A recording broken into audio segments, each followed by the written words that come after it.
Bonjour et bienvenue sur la chaîne de Monsieur Port, où aujourd'hui on vous parle d'un jeu de Monolith. Ah, les développeurs de No One Lives Forever et des jeux Fear, là. Non, ça c'est Monolith Productions, vous confondez. Ah, mais non, ceux qui ont développé les Xenoblade Chronicles, là, sur Wii U et sur Switch. Non plus, non.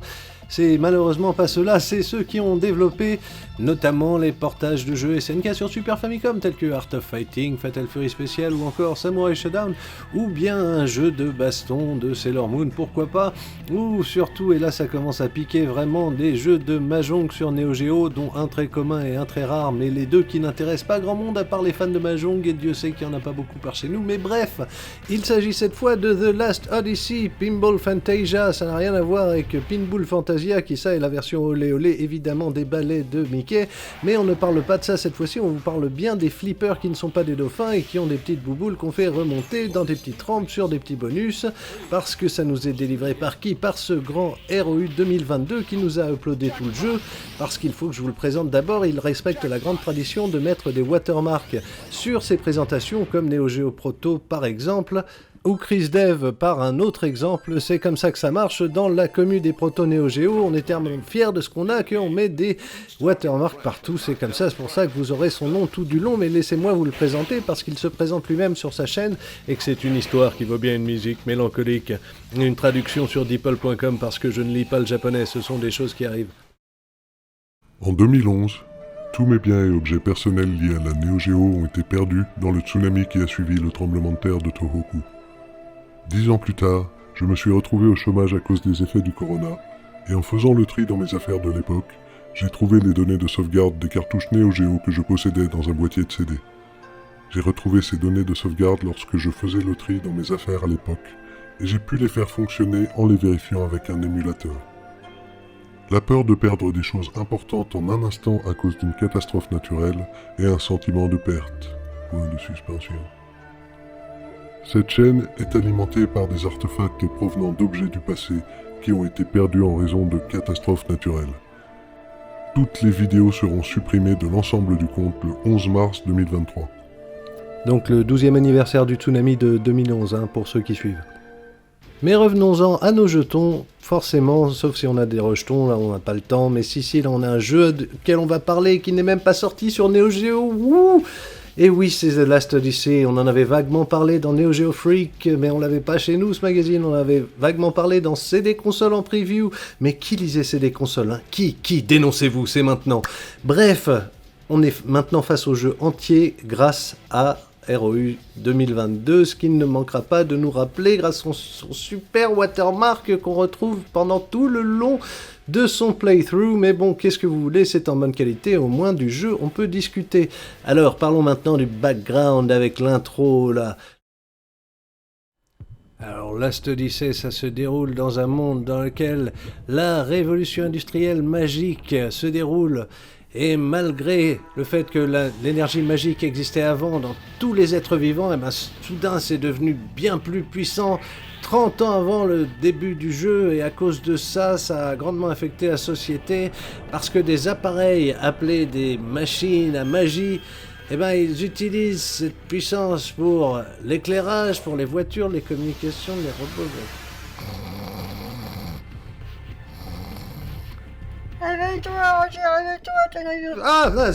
Voilà, alors c'est ça, le machin là, on est un chevalier Heroic Fantasy, paf, on va taper, le monde il sera mieux parce que, ouais, le Seigneur des Anneaux c'est super, ouais, il se passe des trucs. Voilà, c'est ça le background, allez, c'est parti.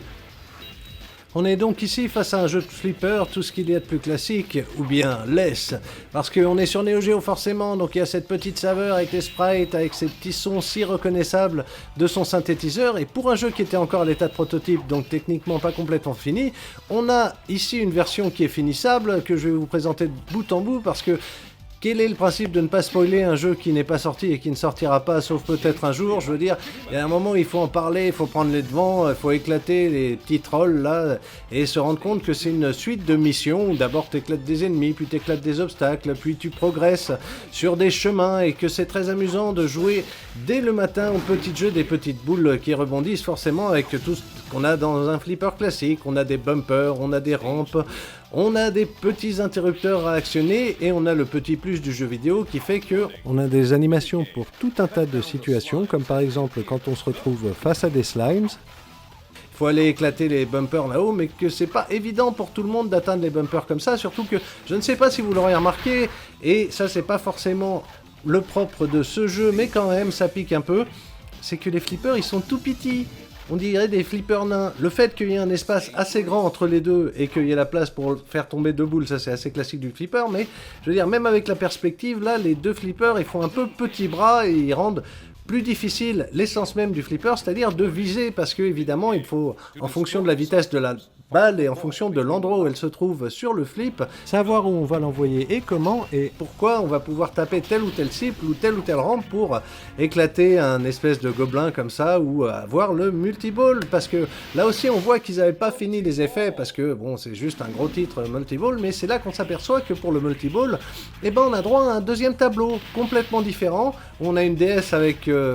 1, 2, 3, 4, 5, 6, 7 mains sur le côté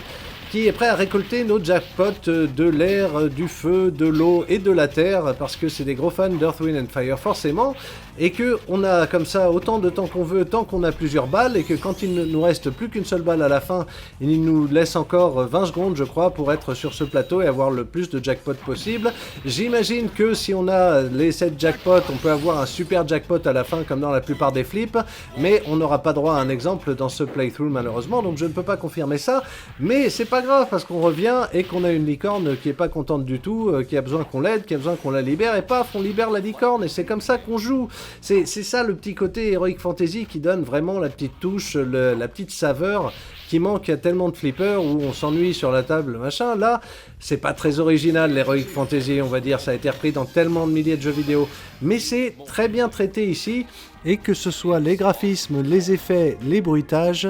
La voix du mec qui rigole pas, qui est très sérieux, qui te dit que tu as perdu ta boule, ce sont des choses qui arrivent. Et voilà, et le monstre géant qu'on a comme skill shot au début, avec un viseur qui se déplace aléatoirement pour faire le plus de points possible, c'est très beau, c'est très amusant. Et même ce petit jeu à la con, ou un espèce de démon qui ressemble à la mort, on doit l'éclater, voilà, comme ça, en visant les petites cibles, et les cibles mouvantes comme ça, c'est peut-être mon mini-jeu le plus détesté dans les flippers d'habitude. Et ben là-dedans, ça garde une saveur, ça garde un esprit d'un géo, ça fait pleurer des larmes de sang qui soient pas sorties et qu'on n'ait pas pu sauver l'équivalent de Maïs Shiranui avec la tenue de la princesse Leia forcément, et avec ses petites bouboules en pierre qu'il faut éclater pour la libérer. Malheureusement, sur ce playthrough, une fois de plus, je crois pas qu'un seul mini-jeu soit battu jusqu'au bout, parce que forcément c'est qu'un seul playthrough et nous n'avons pas un expert qui a joué des milliards de fois, et apparemment il a perdu les jeux et ses données, donc il ne pourra pas en refaire un autre, mais c'est toujours rempli de mystères, vous savez déjà le monde de la Néo, en plus le monde des prototypes, donc je ne saurais vraiment répondre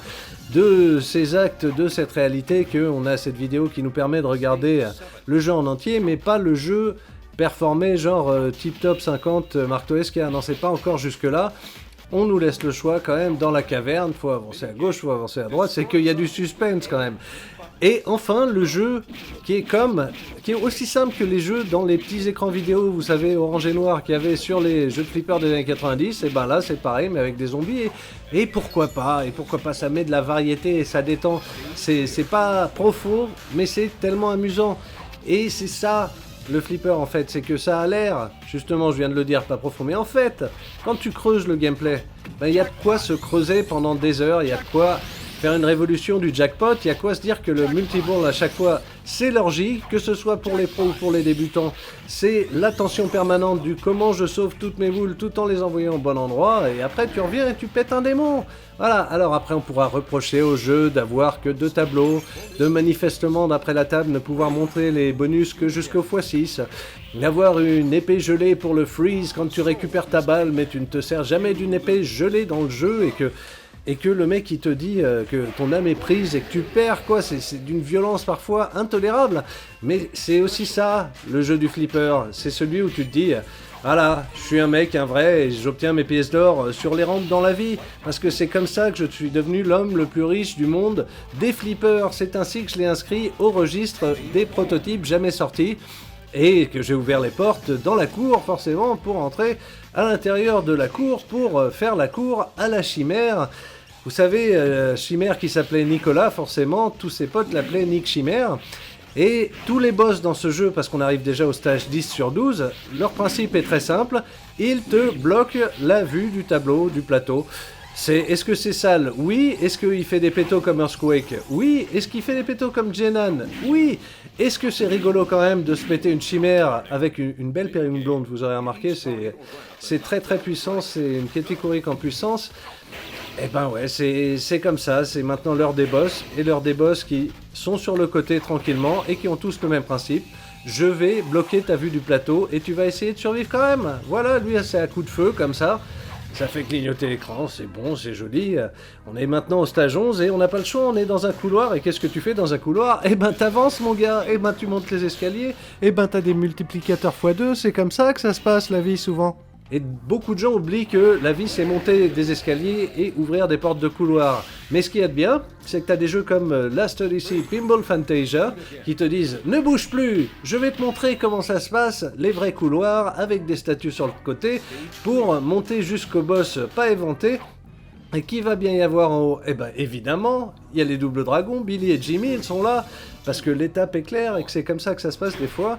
Et que tu fais tilt quand tu gardes la balle trop longtemps, que c'est malheureusement comme ça que ça se passe pour les vilains garnements, mais que là tu remarqueras les mêmes flammes avec une tête de dragon différente, mais de l'autre côté des éclairs, parce qu'en un éclair, il te fait passer à la boulangerie pour dire « Maintenant c'est fini, j'en ai marre des petits dragons bleus, ça suffit, non c'est pas ici ». Et il faut les taper, faire perdre la barre d'énergie, en faire tomber un, le petit dragon bleu, puis refaire tomber l'autre, le petit dragon rouge, et qu'est-ce qui va se passer? Eh ben on va avoir un dernier boss évidemment. Et c'est qui le dernier boss? C'est Satan, parce que Satan l'habite évidemment, et que c'est les enfers, et que c'est maintenant, et qui te fait des petits coups genre attention ça ne rigole pas, ça tourne la main des fois, et ça fait des watatatata, et ça te fait des siphons, et tu lui exploses le fion en faisant des petits magnétos, voilà, une attaque de magnéto des X-Men, parce que pourquoi pas, et tu te sers des bumpers et des rampes pour lui faire perdre son énergie, et là il n'en a plus, on est au bout, et on envoie la fameuse épée mortelle, comme si c'était la flèche tirée d'un arc dans le cœur, parce que c'est comme ça qu'on se débarrasse des grands méchants tout verts et des voleurs, et oui, et que c'est ainsi qu'on a une superbe animation, regardez, sur la poignée de l'épée, qui, tel un œil, verse une larme. C'est la poignée de l'épée qu'on a jetée dans le méchant qui verse la larme sur le champ de bataille, parce que c'était la pluie qui l'a causé, mais c'est plein de symboles comme ça, et c'est le squelette, on ne sait pas depuis combien de temps il est là, mais voilà, on l'a eu, la pluie s'arrête,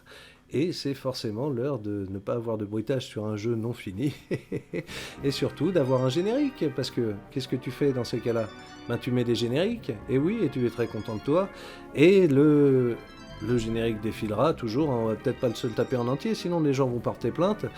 Et puis on va forcément se rappeler au tableau des high scores que c'est notre petit ROU qui nous a permis de voir ça, hein, qu'on avait complètement oublié parce qu'on ne voyait pas son nom tout du long. Et non, ça ne se passe pas comme ça, mais ça se passe comme si sur Neo Geo, sur les jeux qui n'existent plus ici, mais qu'on était très content d'avoir vu quand même. Et je vous remercie, et à plus!